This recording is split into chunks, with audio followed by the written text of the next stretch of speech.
Bom dia, boa tarde, boa noite a todos. Começando de novo a História com Filmes. O filme de hoje, que nós iremos tratar, eu e a professora Sandra, é o The Help, que foi traduzido como Histórias Cruzadas, que fala, na verdade, a personagem principal aqui é essa Skeeter, que tenta ser uma escritora, né? Mas é interessante pensar que, apesar de ser principal, ela não tem o foco principal, nem no livro, nem no filme. Né? O que faz o do principal do filme são quem está em torno dela. O filme é de 2011, o romance é de 2009, ele conta com um elenco poderosíssimo, né? Com Viola Davis, Jessica, Bryce Dallas Howard, Alison Janney, Octavia Spencer e Emma Stone. Viola Davis, inclusive, grandes destaques aí na mídia com filmes e séries aí, como eu esqueci até o nome tem uma série de direito que é muito boa, e desde então ela tem se destacando, né, nesse tipo de mídia, certo?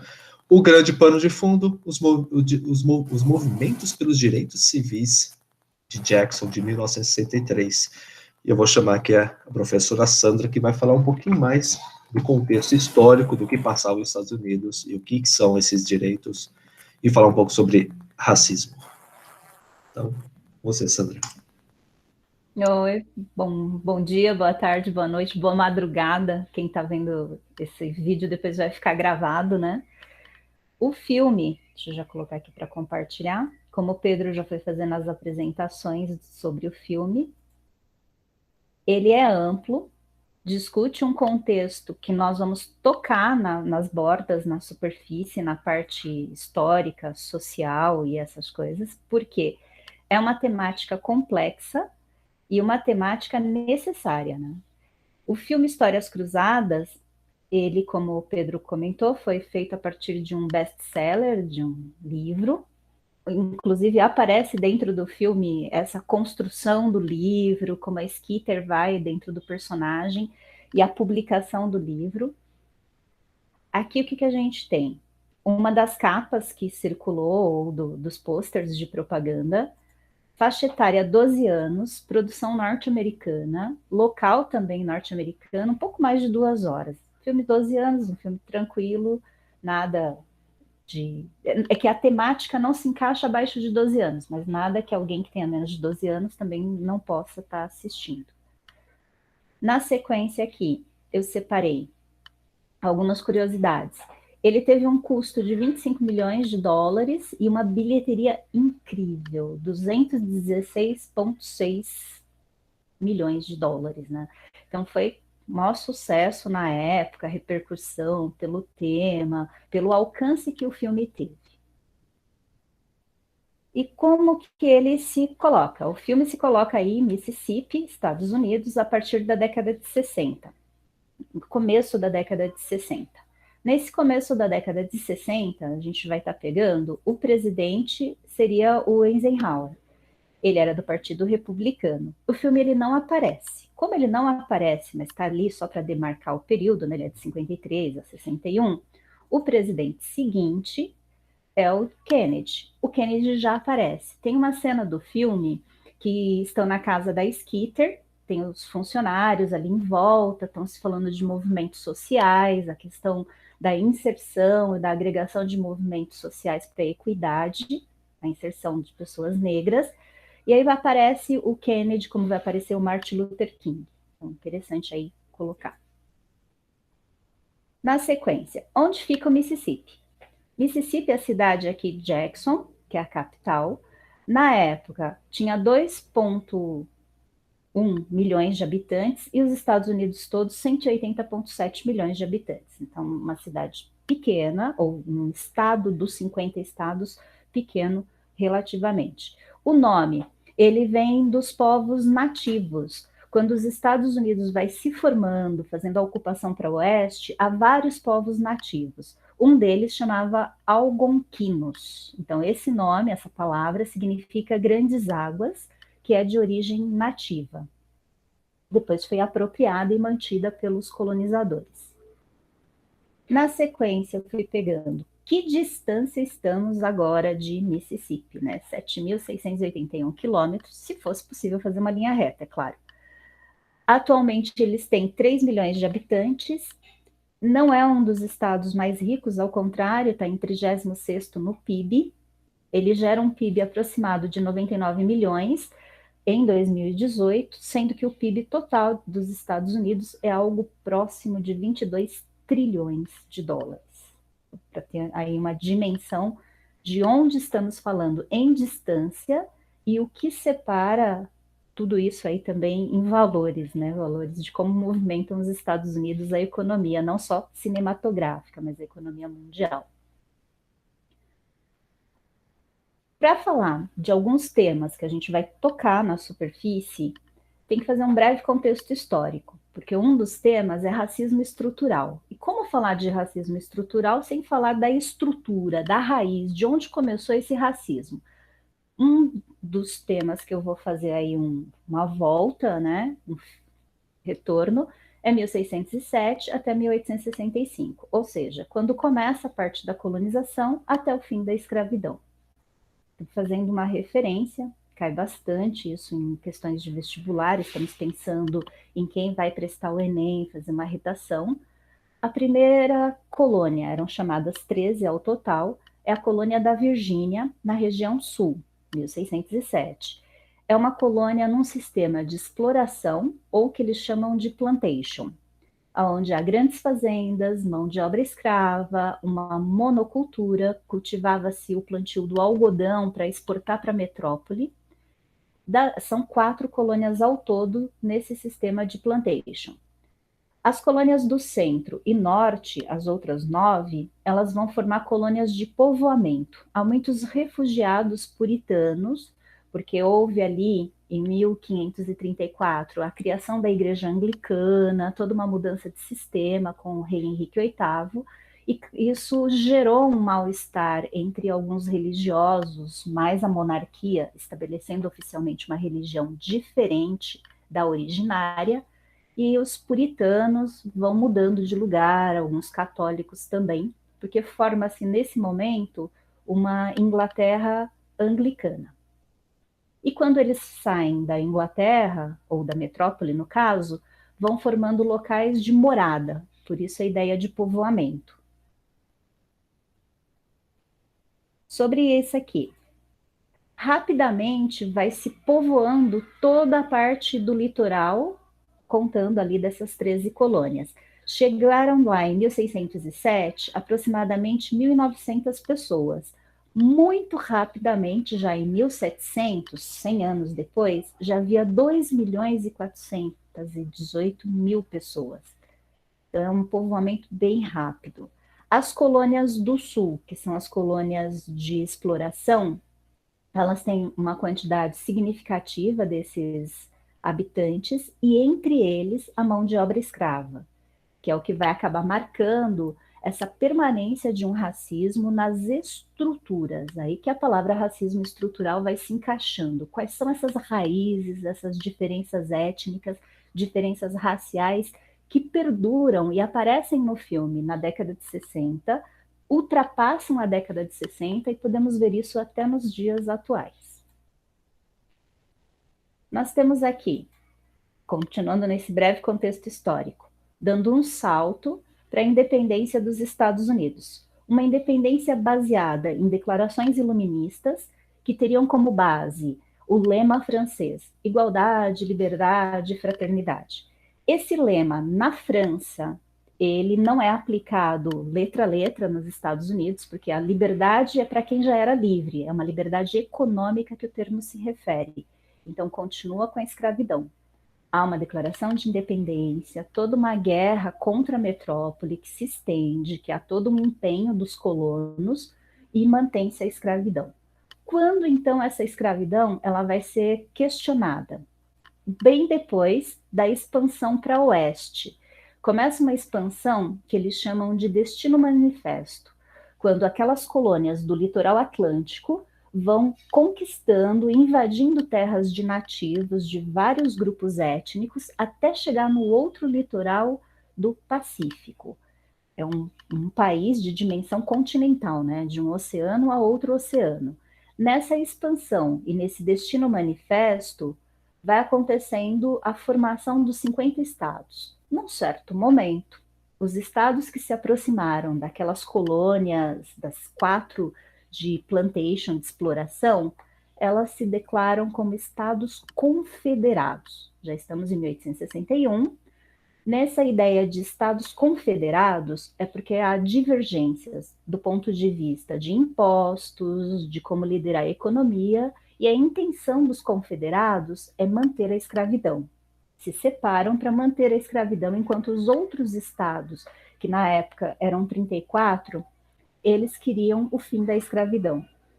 Candidato e presidente que ganhou com uma bandeira que acabaria com a escravidão, o Abraham Lincoln, ele coloca, dentro dessa questão da guerra de secessão, manter os Estados Unidos unido, né? Fica até cacófato falar Estados Unidos, se manter unido, e ir contra a separação dos Estados Confederados. A guerra de secessão, ela tem fim em 1865. O Abraham Lincoln aproveita ali a vitória sobre os Estados Confederados e decreta a 13ª emenda. Essa 13ª emenda, ela tem vários termos e um trechinho dela é bem interessante. Está proibido em todo o território americano a escravidão e a servidão involuntária, essa última, exceto como punição por um crime.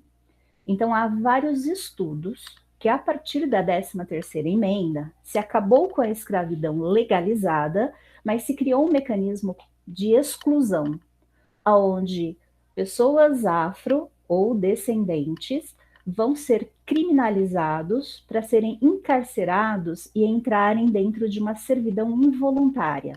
A população carcerária dos Estados Unidos é significativa.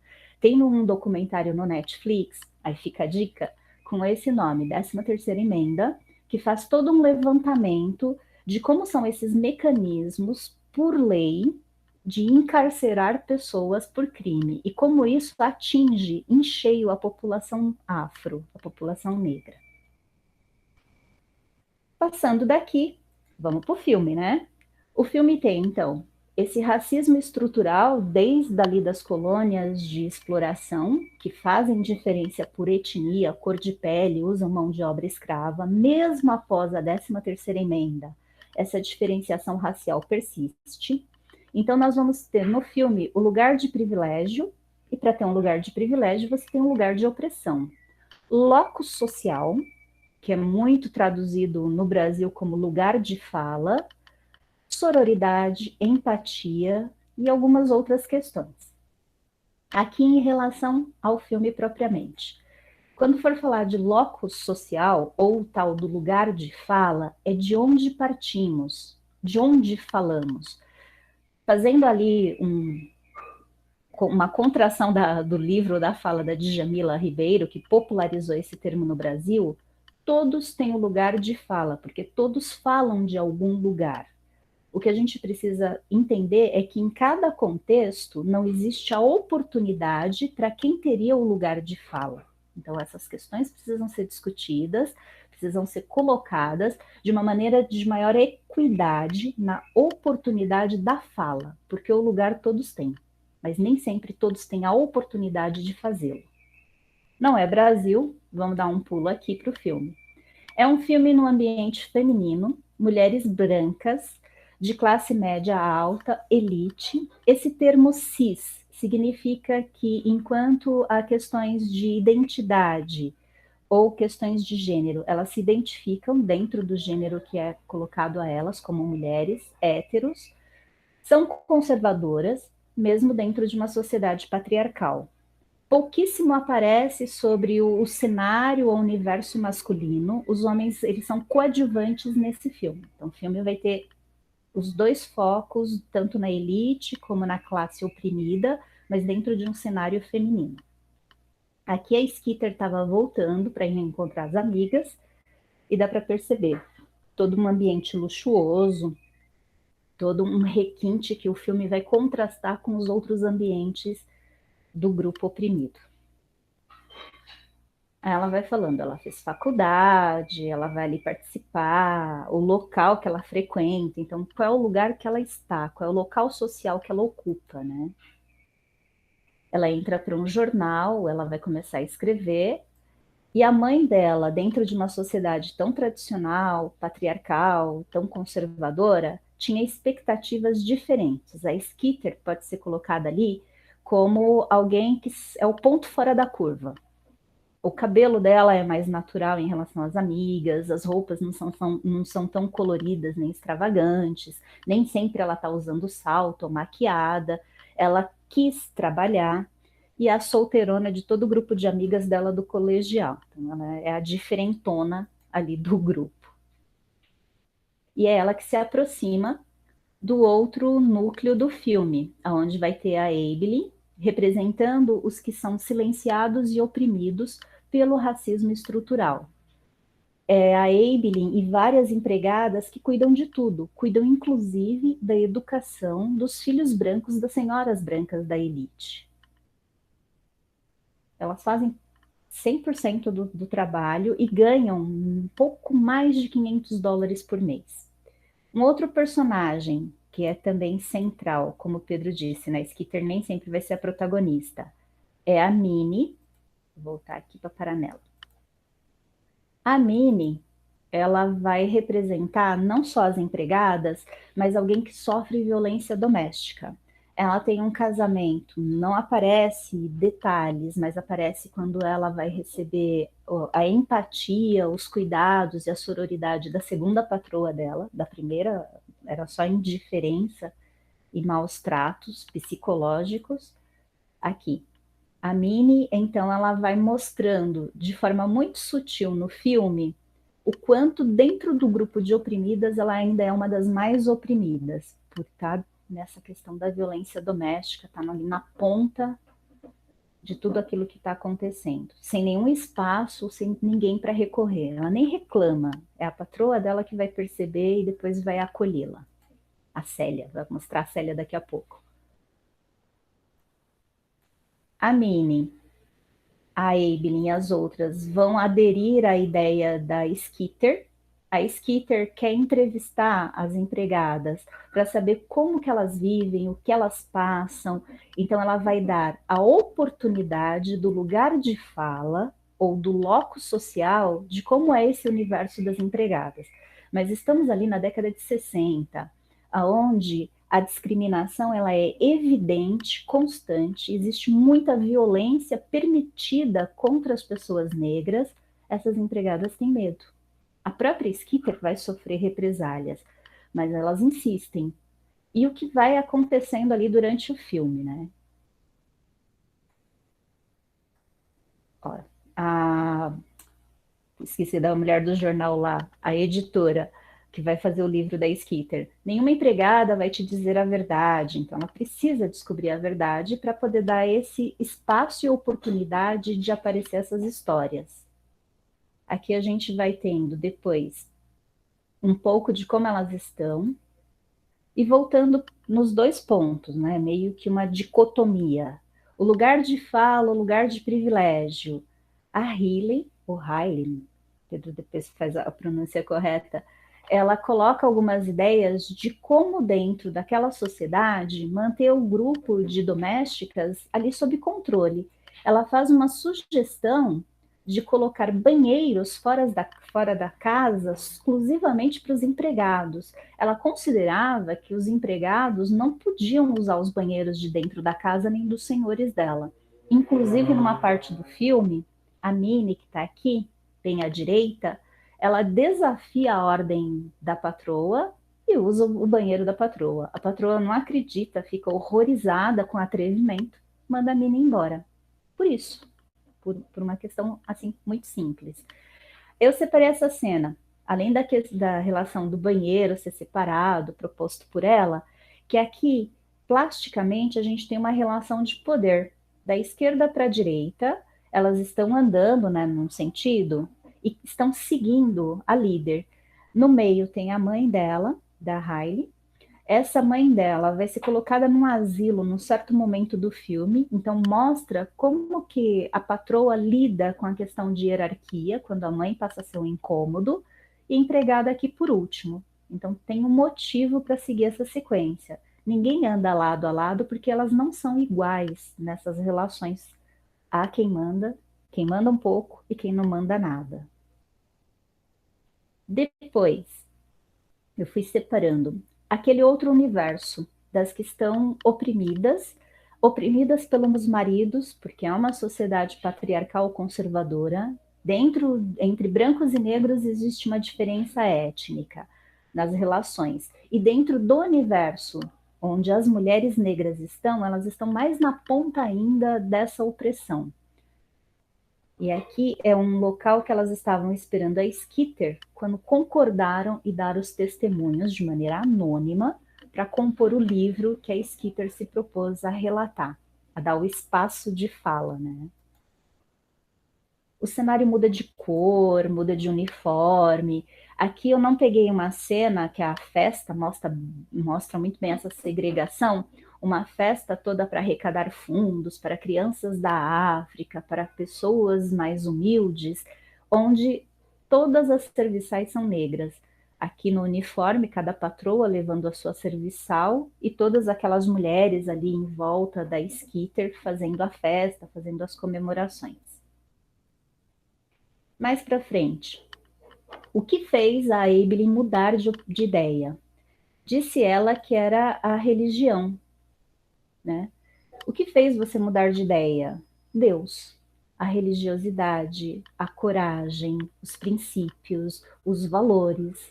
Então isso é muito bonito do filme, né? Ele mostra e faz uma denúncia de toda a discriminação que elas sofrem dentro de um racismo estrutural e ainda mantém a sua integridade, o seu caráter, as suas raízes.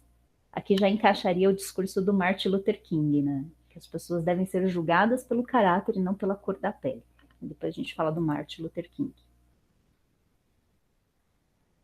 Um outro personagem desse universo de patroas para chamar a atenção é a Célia.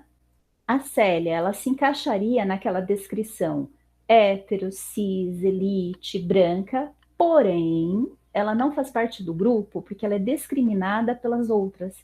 Ela tem uma origem mais humilde, ela é chamada de favelada, então ela não teve um berço, uma educação. A questão é que ela se casou com alguém rico, alguém daquele meio social da elite, que era o alvo de outras mulheres para a função do casamento.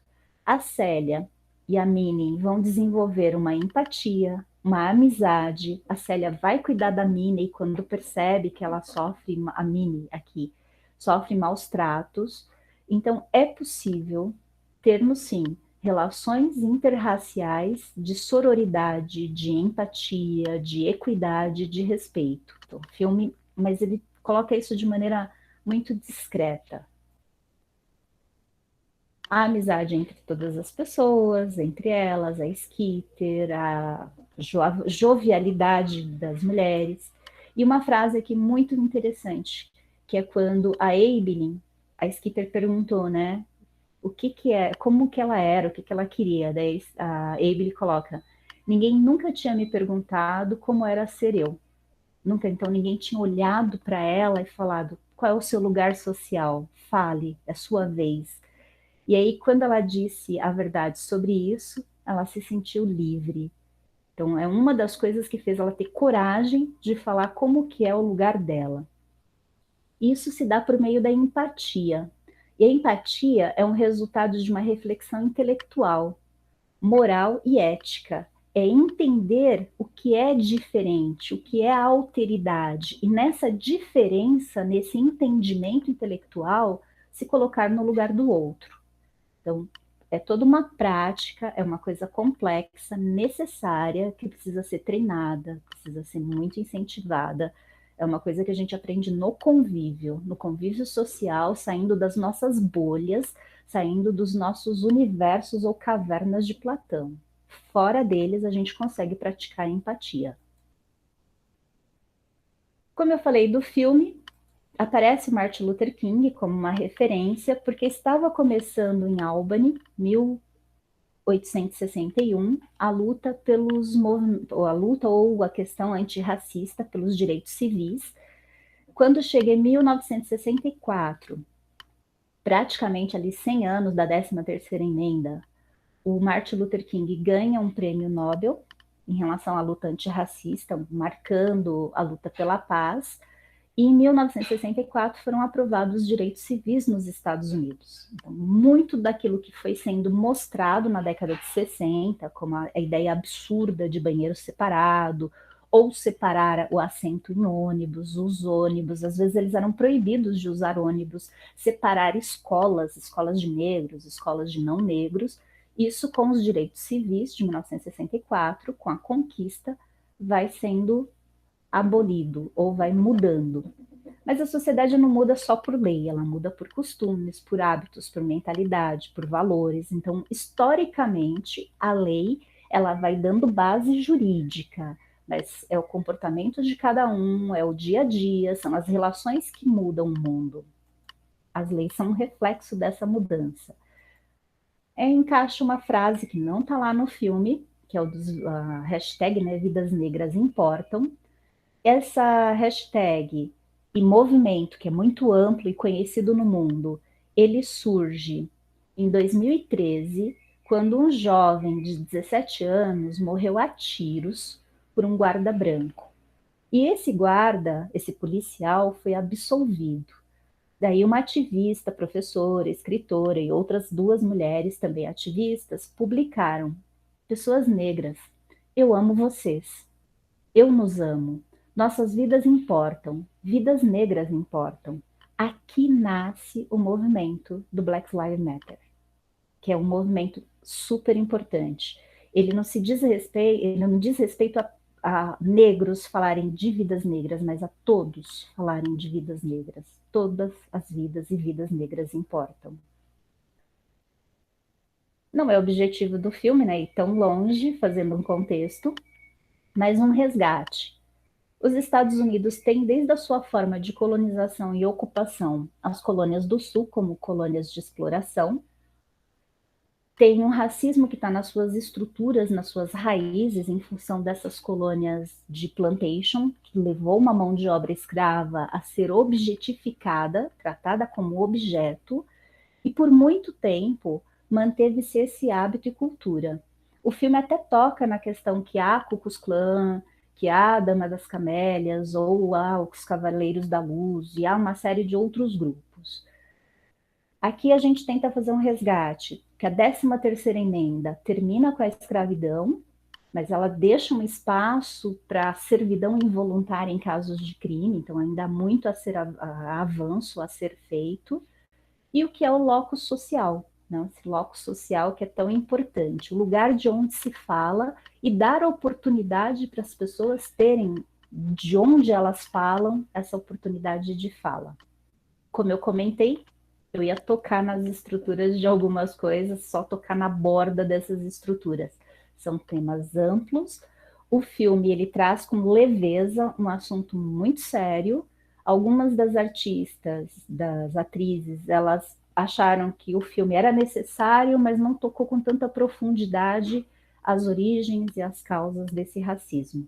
Mas já serve como aí um ponto de partida. Essa é a ideia. Pedro? Vamos lá, só ver se eu estou aparecendo. Estou aparecendo, ótimo. Então vamos partir daqui. Bom, como é sobre um livro, mas eu vou distanciar um pouquinho do que eu tenho feito, né, dos outros, né, que eu falei muito sobre questões literárias e tal, e hoje a gente vai falar sobre a estrutura de língua mesmo, da forma da língua inglesa, como eu, né, ensino, como se ensina nas escolas. Bom, a gente vai começar com a primeira parte aqui, muito interessante, que é entender o porquê que eu vou falar da língua exatamente, né? Então nós temos, em qualquer língua, nós temos a forma padrão, que é a forma que é utilizada onde exatamente? É a forma que se utiliza na escola, então é a forma do meio acadêmico, é a forma que estão nos jornais, né, sejam televisivos, escritos, é a forma que está nos livros, né? E essa chamada, antigamente era até chamada de norma culta. Este termo aqui, já vou começar a rabiscar aqui, esse termo aqui já não se usa mais, né? Porque, querendo ou não, ele é um termo meio preconceituoso, falar que um é culto e o outro seria o quê? Ignorante, que é o contrário. Então, hoje se utiliza mais essa forma aqui, norma padrão, certo? E por que eu estou falando disso? Porque a norma padrão é a forma que nós utilizamos, ou é a forma que eu estou utilizando nesse momento, que é uma forma privada de gírias, é uma forma de um português que é socialmente aceito. E nós temos o que? A variação linguística, que todas aquelas formas que não são socialmente aceitas e que são alvos de preconceito. E por que nós estamos falando isso? Por causa do próprio filme. Né? Toda variação linguística é um movimento natural, certo? E esse que é o ponto que eu vou tocar hoje. Quem assistiu em inglês percebeu que elas falam diferente, né, das outras mulheres, porque elas usam isso aqui. Elas usam o que hoje se colocou como nome de African American Vernacular English. Então, ela é uma variedade da forma falada do inglês. E quem são os seus principais atores aqui? Comunidades urbanas, certo? Trabalhadoras de classe média ou para baixo, de afro-americanos, ou até alguns, quando falo americanos, eu estou me referindo a estadunidenses, tá? Ou de canadenses também, né? Negros, no caso. Que tem esse negócio aqui que vai aparecer muitas vezes, que é o AAV, né? Que é a forma como se coloca aqui, do African American Vernacular English. Certo? Eu vou passar quais são as diferenças. Ocorrem muitas no filme. Tem um trabalho extenso sobre isso. É um trabalho acadêmico extenso, mostrando onde é que estão todas essas diferenciações e tal. Só que eu vou mostrar questões fonéticas também. Só que eu já vou adverti-los que o meu inglês, ele tem um sotaque bem britanizado, né? É bem britânico. Então, a minha imitação de americano não é tão boa, tá? Mas eu vou passar algumas questõezinhas, tá? Então, como é que a gente trabalha aqui? Primeira coisa, desse tipo de variação linguística, que é muito comum até no filme, ou qualquer filme que trata essa situação, né, trata de americanos de descendência africana, né, afro-americanos, que estão ou em algum subúrbio, ou de alguma forma marginalizados na sociedade. Né, eu estava até comentando com a Sandra que é muito comum. Eu gosto muito daquele Fresh Prince of Bel-Air, que é o Maluco no Pedaço. O Maluco no Pedaço, para quem já assistiu originalmente, recomendo muito. Você tem um choque de línguas, né? Você vê o Will Smith falando dessa forma, que eu vou apresentar aqui, que é a mesma forma das mulheres negras do filme, e você vê a família, que apesar de negra, é uma família suburbana, uma família de dinheiro. Então eles falam o inglês padrão, não o inglês sem variação. E o Joffrey, que tem até uma linguagem um pouco mais rebuscada pela sua ascendência inglesa, tal, esse tipo de coisa. Então, o que nós temos aqui? Isso aqui é clássico, ocorre em coisas como a língua portuguesa. Na língua portuguesa nós temos muitos aqui. O que acontece? Duas consoantes finais, você corta a última. Então, por exemplo, test, esse T vai ser cortado. Só que é uma coisa muito fácil, muito simples, que ocorre muito em português também. Quando você pensa, que a gente não fala mais andar, comer, beber, com esse R no final. A gente fala andar, comer, beber. Isso é parte da variação linguística. Isso ocorre muito nessa variação do inglês afro-americano. West side, em vez de west side, que é a forma padrão. Esse T ele é cortado. Ao passo que, se vier uma vogal, a regra clássica de vogais e consoantes você não corta. Regra clássica? Sim. Eu estou falando A e N. É o mesmo sentido. Você usa uma vogal e um consoante quando se une com outra consoante e tal. Mesmo sentido. Só que, então, dessa forma, ele junta, aglutina, mas não corta. West End. Então, West Side, West End. Esta regra não pega o som de T e D, típico do passado simples. Para quem não lembra, já vou lembrar aqui. Gente, eu vou falar um pouquinho rápido, desculpa, tá? Eu me empolgo um pouco com gramática. E quando você pensa com o simple past, quando você tem quando você tem a conjugação de simple past, né? Conjugação de passado simples de verbos regulares, e apesar de todos terminarem em ED, regulares, não estou falando de regulares vai terminar de qualquer jeito, né? Agora, os regulares eles terminam com ED, porém, tem 3 pronúncias diferentes, o T, o D e o IT. É o caso das vozeadas, worked, termina com T. Um dia eu vou falar tudo isso bem calminho, né? As vozeadas, que é o caso do study, e livre aqui a vogal, então studied. E os que terminam com T ou D, que já vão ganhar id no final. Então, quitted. Nessa variação linguística não há isso, não há esse corte, né? Esse corte ele não existe, né? Porque se você fazer esse corte, você não ouve o passado. Então, para gerar né, menos confusão, não se corta esse último, né? Então, dá até um exemplo aqui, ó, John ran fast. Então, ele tá no passado, foi cortado esse T aqui, certo? Agora, John passed the teacher in his car. Então, John passed the teacher in his car, certo? Não se corta nada. É uma forma, eu tô falando de forma bem britânica, mas desculpa, tá? É o jeito que eu consigo falar. Ninguém é responsável pelo próprio sotaque. Nós temos o TH, essa é muito interessante pensar. Nós temos como é que se pronuncia o TH em inglês. Nós temos 2 formas de pronúncia. Vamos pegar aqui, pegar minha lousa. Tem lousa também, vou pegar minha lousa aqui. Deixa eu só pegar uma coisinha maior. Não está clicando. Aqui, perfeito. Então, quando você pensa em TH, nós temos 2 fonemas básicos de TH, que são esses aqui. Certo? Este é o chamado TH não vozeado, que é o do clássico, do think. E esse é o vozeado, que é o clássico do that. Então, como é que você faz isso? Você faz com a língua aqui. Ela não fica para fora, não. Ela vai tocar a pontinha da língua no seu dente. Think. Assim como o outro, that. A única diferença é essa vibração. That. Think, that. Isso, se você reparar hoje, quem é assíduo usuário de internet, repara que muitas vezes há uma brincadeira de gente escrevendo that dessa forma aqui.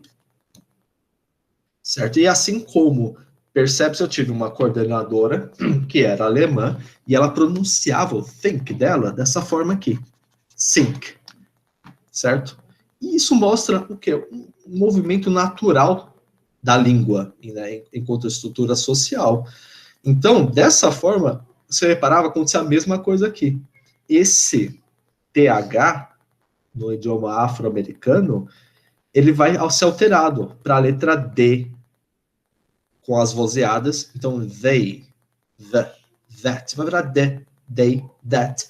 Assim como muitos americanos, muitos brasileiros não conseguem pronunciar dessa forma, né? Aqui tá, acho que está no outro slide, mas esses aqui também, thought, thing and think, eles vão ganhar uma letra F, thought, think, certo?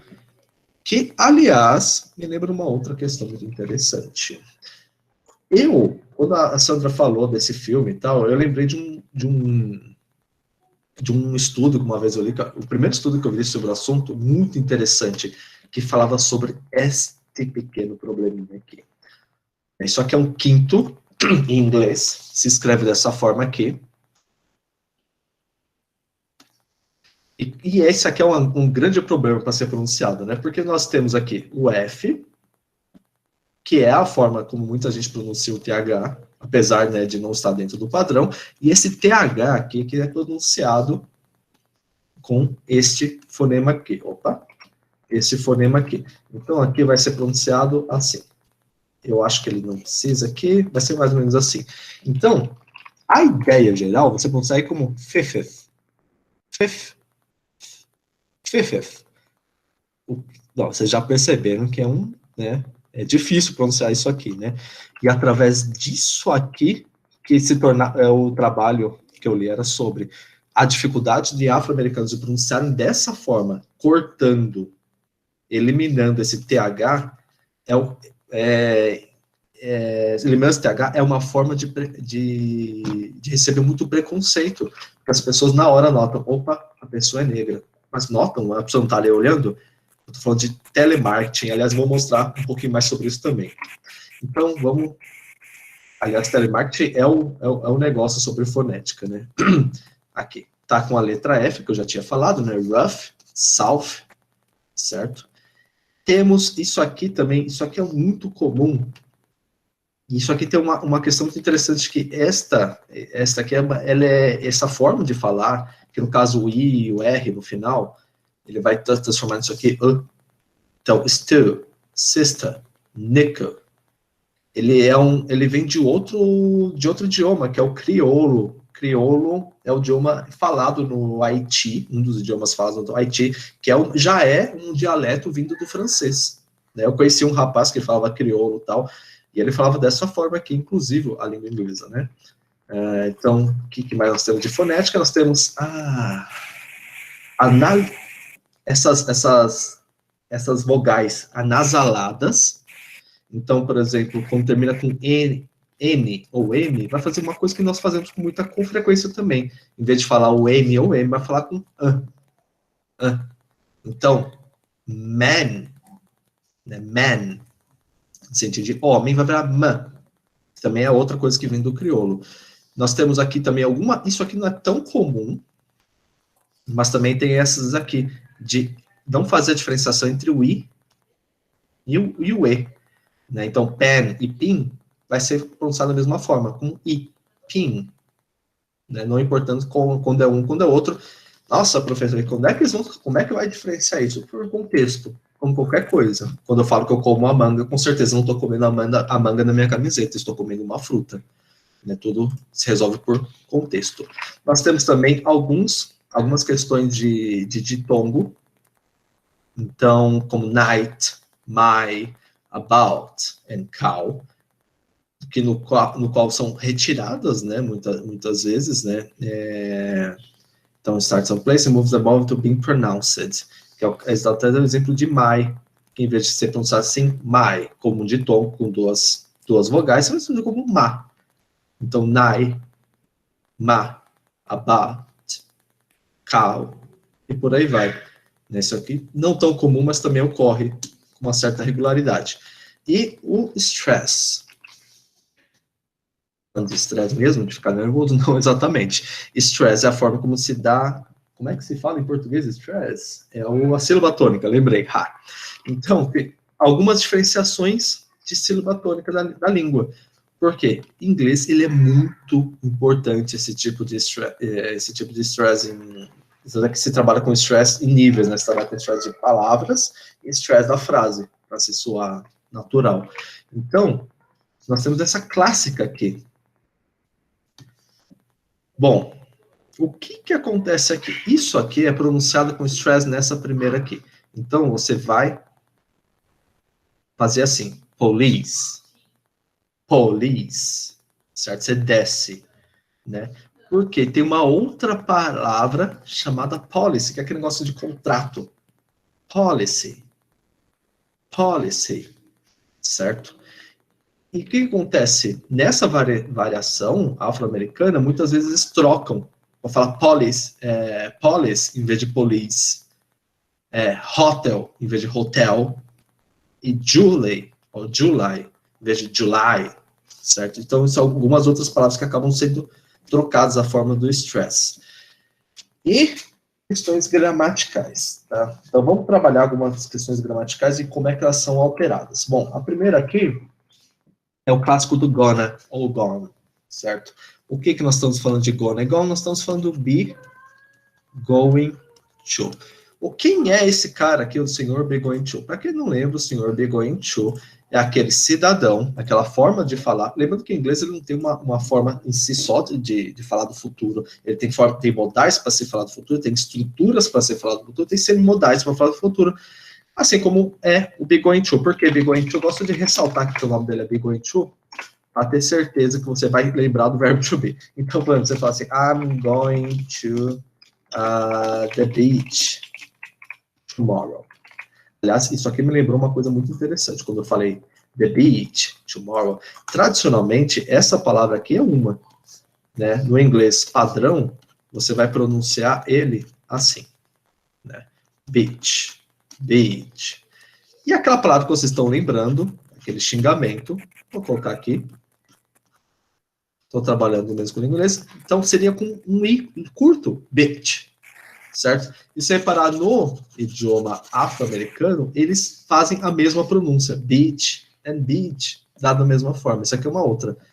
Opa, escrevi errado aqui. I'm going to the beach tomorrow. Então, para que serve isso aqui? Para falar sobre planos futuros. Ele não é um caso imediato, como o will, não é um caso, é uma decisão tomada agora, ou uma previsão baseada em nenhuma evidência. Então, uma das funções dele é falar sobre futuros, fala sobre arrangements, também fala sobre previsões baseadas com evidência. Então, I'm going to the beach tomorrow. Essa é a forma básica dele. Por quê? Ele precisa de um verbo to be, going to, certo? Aliás, eu vou até colocar ele bonitinho, que aqui eu fiz um present continuous, na verdade, né? I'm going to travel tomorrow. Pronto, vou até alterar para ficar mais bonitinho. I'm going to travel tomorrow. Quem sabe faz ao vivo. Então, o que nós temos aqui? O verbo to be, o going to, que ele é fixo, e esse cidadão aqui, que é um verbo na forma base, certo? Então, vamos aqui, está escrito base form. Usa a imaginação de vocês aí, que minha letra é bem ruimzinha, como vocês já perceberam. Então, I'm going to travel tomorrow. Nós temos o verbo na forma base. E o que acontece aqui? Se você reparar, esse verbo to be, ele está sendo flexionado conforme o sujeito. I'm going to travel tomorrow. She is going to travel tomorrow. They are going to travel tomorrow. Então, ele flexiona. Agora, no idioma afro, ele primeiro que não aparece. Então, se reparar aqui, isso aqui é um erro fatal. Você que está fazendo. Lembrando, professor, você acabou de falar que variação linguística não está errado. Não sei nem se eu falei isso, mas não está errado. Mas você está falando que agora está errado? Não, gente. Lembra-se que oralidade é diferente de quando você escreve. Então, tecnicamente, nada disso está errado. Você pode falar do jeito que você quiser. Mas lembre-se, língua é como roupa. Certo? Imagina que eu estou aqui vestido, então eu estou com minha camisa aqui, porque está frio, eu estou de camiseta tranquilo. Não é a forma como eu vou trabalhar, eu prefiro trabalhar de camisa. Então, eu visto uma camisa e vou trabalhar. Eu não iria trabalhar de regata, certo? Não iria. Então, a língua é a forma como nós vestimos, para que todos vejam como é que nós estamos, né? Então, dessa forma, você procura o quê? Uma linguagem padrão, uma roupa padrão. Né? Então, é a roupa certa no lugar certo. A mesma coisa da língua, é a língua certa no lugar certo. Se você vai na rua, mesmo assim na rua, vocês acham que eu falo assim? Eu moro em Osasco, gente. Você acha que eu vou ali para o centro de Osasco e falo desse jeito? Não, lógico que não. Eu falo assim porque eu estou no contexto acadêmico, eu tento ensinar alguma coisa. Então, dessa forma, é interessante pensar que não está errado. Eu estou falando da língua padrão. E quando você faz um vestibular, Enem, blá, blá, blá, você usa o quê? Sempre a língua padrão. Usa-se sempre a língua padrão. Lembre-se disso. Então, no inglês padrão que nós usamos, nós temos que colocar aqui um ar aqui. You are going to laugh. No caso, laugh. Na forma americana. Laugh. Na forma britânica. I don't care what he say. You are going to laugh. Então, como é que é isso aqui? You are, or you gonna laugh. So, I don't care what he say. You gonna laugh. Se reparar, até aqui, tem uma outra questão aqui, porque nós sabemos que nós temos que colocar um Szinho, né? Vira says, né? Na forma padrão. I tell him to be quiet, because he don't know what he talking about. Faltando o is, que seria a forma padrão. Certo?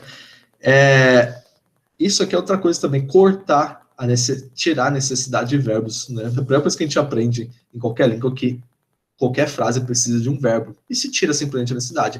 He alright, para dar a ideia de que ele está bem. Não precisava, ao passo que na padrão, seria faltaria o quê? Um is aqui. He's alright.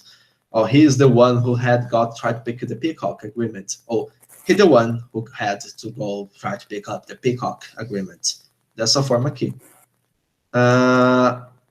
Fora isso, formas passadas. Então, no inglês, é muito comum se usar o present perfect para falar de algo que já foi terminado e é de um passado até que recente. Nossa, professor, mas você mesmo já falou que o present perfect é para coisas que não são terminadas também. Né? Present perfect é como um grande canivete, né? Tem 1001 funções. Uma das funções é sobre coisas que terminaram recentemente, coisas que estão em andamento, coisas que terminar no passado tem uma relevância para o presente, que é o caso desse aqui, no caso.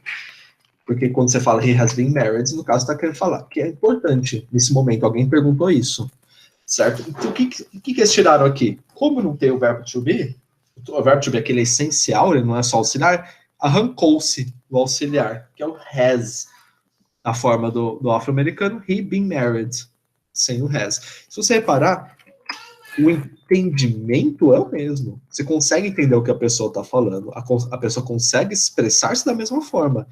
Porque eles vão cortando aquilo que ficou, mas não é tão necessário à vista dele. É necessário fazer uma língua padrão, obviamente, mas não é necessário para entendimento. São auxiliares que estão sendo cortados. Então, nós temos outros exemplos aqui. He been married, he then eat his dinner, da mesma forma, em vez de usar o has. Ele só colocou o particípio aqui. E lembra que esse particípio ele não é nem usado dessa forma, tem que ser com has. Se ele tivesse um verbo to be, ele seria uma voz passiva, então só se corta ele, porque para eles não é necessário. É interessante pensar a língua dessa forma, né? Ela funciona da mesma forma. E as negativas? Isso aqui é uma coisa. Bom, nós sabemos que nós trabalhamos muito com contrações na língua inglesa, né? Então, nós temos a contração de can, que é can't, a contração de do, que é don't, a contração de is, isn't, aren't, e por aí vai. E é interessante pensar que o que eles fizeram aqui. Bom, vou colocar as principais aqui, que é a do simple present, que é don't, isn't e aren't. Não temos a contração de am not. Quando você faz um I'm not, geralmente isso aqui, se comprar só o am, I'm not a nurse, então eu não sou um enfermeiro, por exemplo. Então, nós tiramos essa questão, essa contração não existe. Aí o que faz? Não existe exatamente? Não. No afro-americano existe uma contração, que é este cidadão aqui, muito popular em músicas, né, muito popular entre os alunos, que sempre perguntam, mas professor, e esse ain't? O que quer dizer, afinal? Ain't quer dizer are not, am not, is not, e às vezes até don't. Então, ele é meio que um auxiliar-chave do simple present para se fazer negativas. Então, I ain't seen him, em vez de I haven't seen him.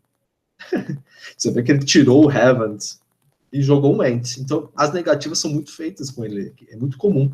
I ain't step on the line, on line. Isso aqui é uma coisa também muito interessante que a gente vai falar também. Duplas negativas. Não há a possibilidade, eu vou até puxar aqui meu negócio aqui, meu snipping tool, para puxar, para explicar essa relação aqui, perfeito, ok. Isso aqui, você vê o que a pandemia faz com a gente, né, gente? Você vê que eu tô craque de fazer todas essas coisas aqui, é uma facilidade, uma naturalidade, parece que eu nasci fazendo isso, né? Então, I ain't step on online, isso aqui, primeira coisa, ele não é padrão por fato de ain't, certo? A ideia, se eu colocar na forma padrão, ele estaria feito assim. I'm not, não, I don't, né?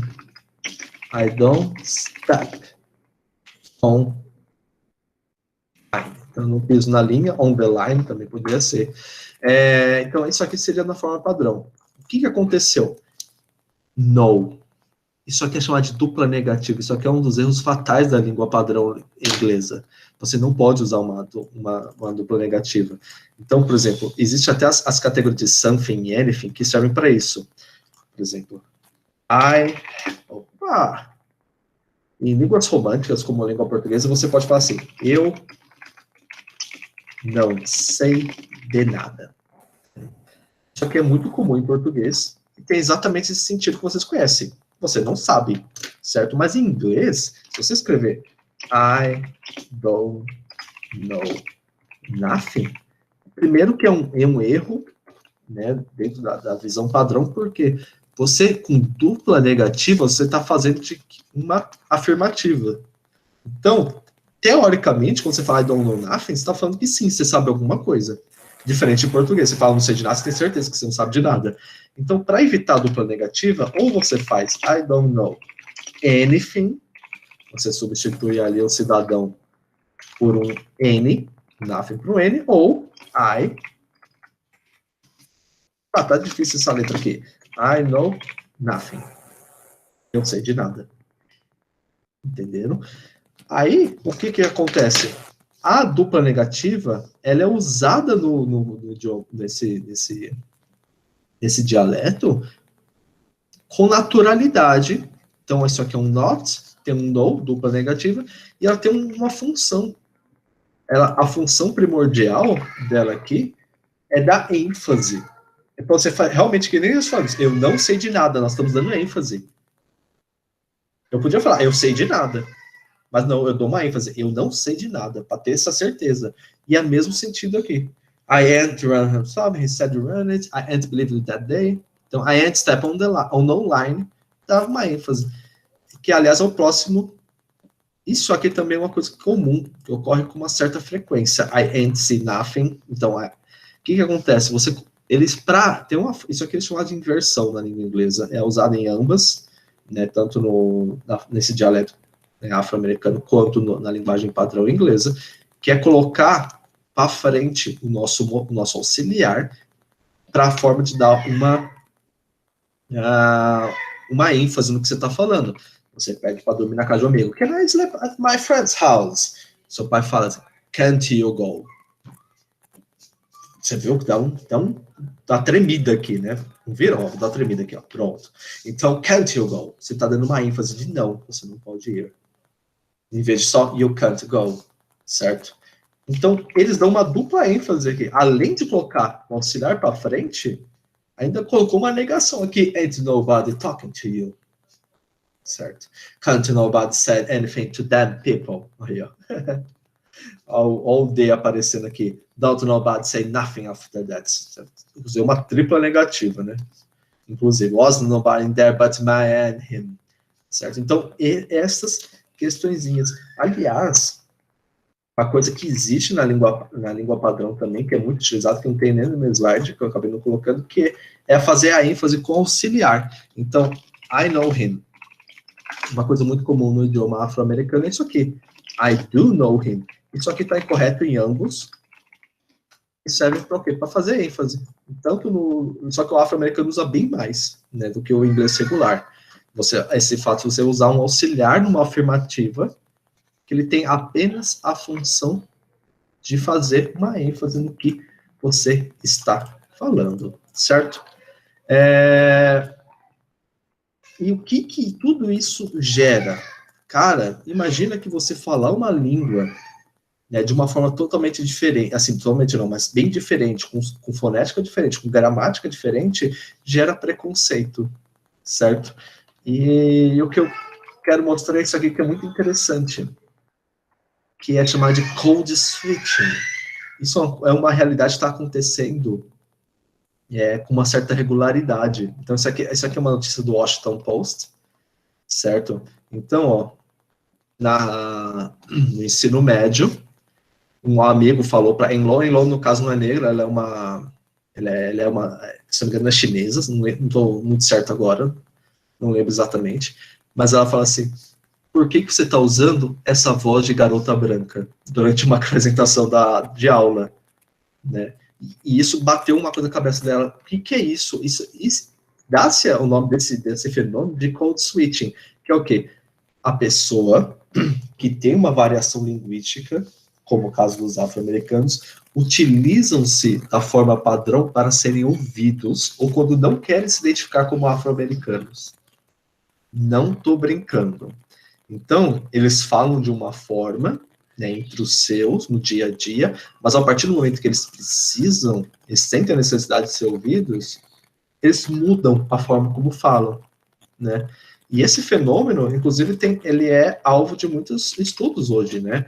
Tem esse estudo que eu trouxe aqui, que é o Sorry to Bother You, The Perception of Code Switching Among African American Males.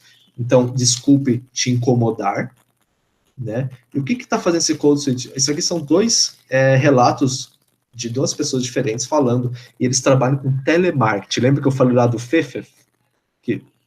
O que acontece? Naquele primeiro estudo que eu li, alguns anos atrás, eles falavam que A ideia era, o que eles colocaram? Eles colocaram vários afro-americanos para falarem ao telefone, e a pessoa do outro lado tinha que descobrir qual que era a cor da pessoa. Isso tudo tipicamente americano, né? E eles acertaram muitas vezes, acertaram por causa do Fefef. Porque eles pronunciavam apenas Fefef, Fefef, com F. Então eles falam, opa, a pessoa é um negro do outro lado. Agora imagine numa situação como os Estados Unidos, né, que o racismo ele trabalha de forma diferente do Brasil, né, porque houve uma segregação persistente, apesar do Brasil obviamente ter um racismo absurdo, mas muitas vezes velado, né, muito mais estrutural, não tão estrutural quanto o racismo nos Estados Unidos também é bem estrutural, mas nós temos um racismo diferente, né, em ambos. Aqui é um pouco diferente, porque ele trabalha com estruturas diferentes, ponto. Então, imagina-se que eles trabalham com telemarketing, e o que eles fazem? Eles usam esse code switch, essa forma de falar diferente, quando querem ser ouvidos. Porque para outra pessoa, ou para outra pessoa, né, que a pessoa que está ouvindo não saber que eles são negros, ou até nesse caso aqui, if I'm calling and I look as a contact, if it's Lecon or like Tanisha or something, I can probably drop the show. It's easier to connect. Então, o que acontece? Quando ele vai ligar para a pessoa e ela se chama Lecon, Tanisha, que são nomes tipicamente afro-americanos, ele já... I can probably drop the show.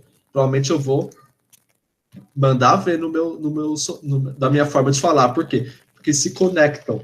Ele vai fazer, eu estou ligando para alguém que é negro. Se eu falar como negro, a pessoa fala, a pessoa algo do tipo, caramba, eu conheço esse sentimento também. Vou, né, meio que eu vou ouvi-lo, porque o meu irmão aqui só está fazendo o seu trabalho. Então, para a forma de se conectar também. Olha só que interessante, né? Ele fala de uma forma padrão o tempo todo, mas quando ele percebe que ele vê o nome, opa, é um negro. Não vou falar como um negro falaria. Para a pessoa parar e me ouvir. Porque nós sabemos como é que é telemarketing. Ocorre o contrário, sim. Imagina que alguém está mudando a forma como fala para ser passado por branco, né? E isso é o code switch, uma coisa muito interessante também. Eu acho que eu me alonguei deveras aqui. Sandra, você dormiu? Não pode mentir.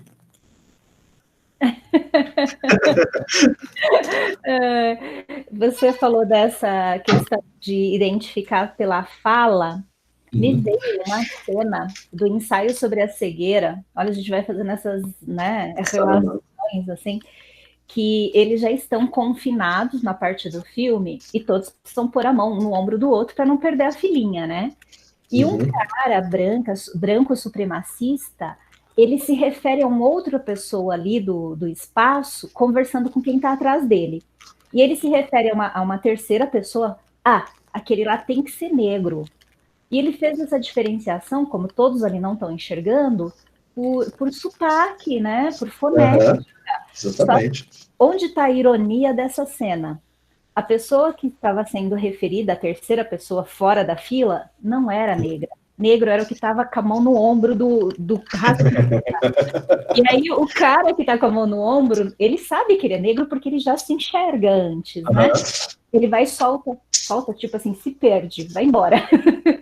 É muito curioso. Saramago sempre um gênio, né?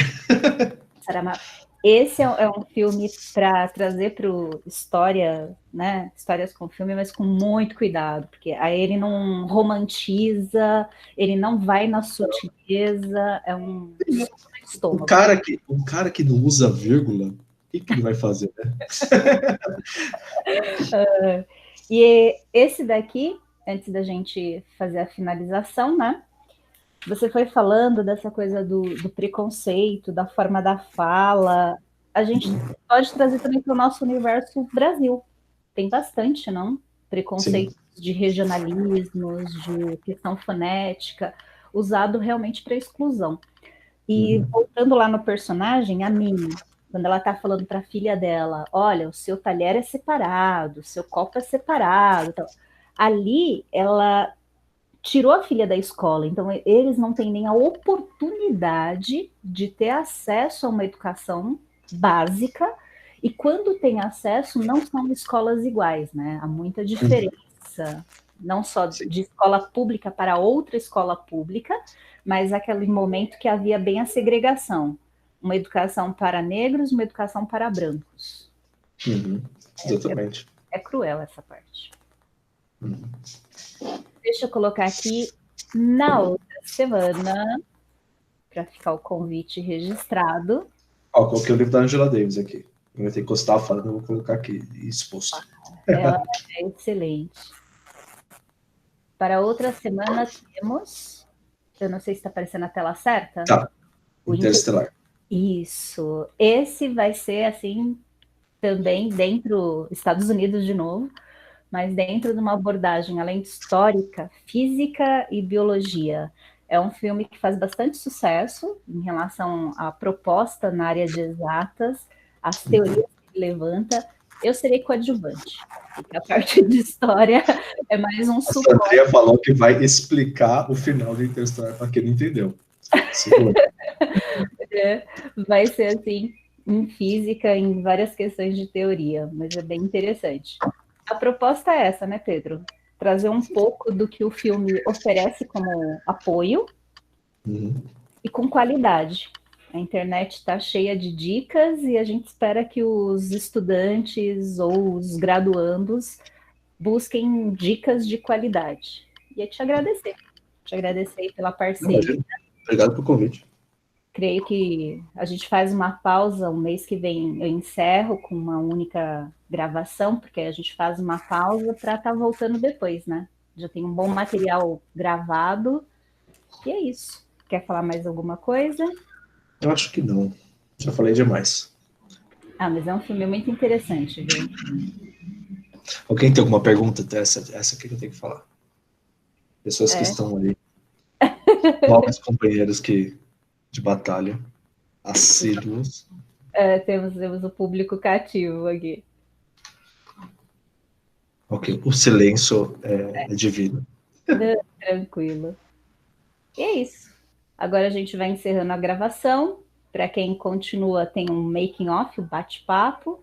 E para os próximos, entrem no Telegram, História com Filmes, lá tem link, tem o acesso direto, ou deixa aí na página que vai ficar gravado para um futuro contato. Sigam o professor Pedro Moreno, vai estar o link também nessa parte da descrição, as várias hashtags, e até um próximo. Até. Tchau, tchau. Tchau.